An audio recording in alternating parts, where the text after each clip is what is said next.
À quoi ça sert d'avoir une idée si on ne peut pas la partager? À quoi ça sert d'avoir une idée si on ne peut pas la défendre? À quoi ça sert d'avoir une idée si on ne peut pas passer à l'acte? Il y a eu assez de challenges, il y a eu assez de défis. Mais je suis content, fier de savoir que ce soir nous sommes là pour la grande finale de Milmovox 2016.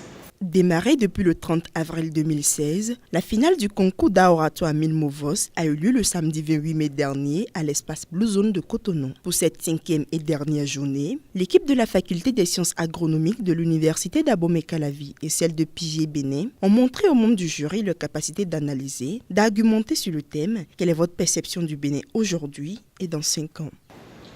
Oui. Pour pouvoir donner une bonne appréhension du Bénin de demain, il va falloir que nous tenions compte de l'état actuel de notre pays, le Bénin, et de la politique de gestion et d'accompagnement qui est en place. Quelle est notre perception du Bénin d'aujourd'hui et du Bénin d'ici 5 ans? Pour répondre à cette question, nous allons dans un premier temps montrer que le Bénin d'aujourd'hui est un Bénin d'ambition déchue. Dans la seconde partie, il s'agira de vous prouver que le Bénin de demain peut être un Bénin d'espoir, tant sur le plan économique, politique que social.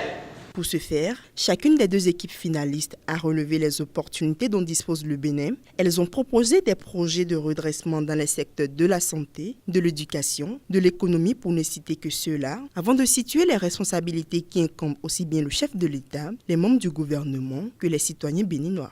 Dans 5 ans, si nous devrions personnellement prendre les choses en main et contribuer au développement du pays, il y a quelque chose qui est important, c'est qu'en matière de gouvernance, lorsque vous êtes tout nouveau dans un État, vous avez la possibilité déjà de changer la façon de penser et la façon de fonctionner des citoyens. C'est très important. Pour que le Bénin aille à l'indépendance énergétique, il faut absolument que nous passions par l'énergie solaire, parce que nous en disposons, la plupart, nous disposons du soleil presque toute l'année en Afrique. Après concertation et délibération des membres du jury, c'est l'équipe de la faculté des sciences agronomiques de l'université d'Abomey-Calavi qui remporte le trophée avec 43,33 points face à l'équipe de l'université Pigé Bénin qui totalise 42,66 points sur 60. Les sentiments qui m'animent en cette soirée ne peuvent plus être démontrés. Ce sont des sentiments de joie. Et je pense que mes coéquipiers et moi partageons ce sentiment.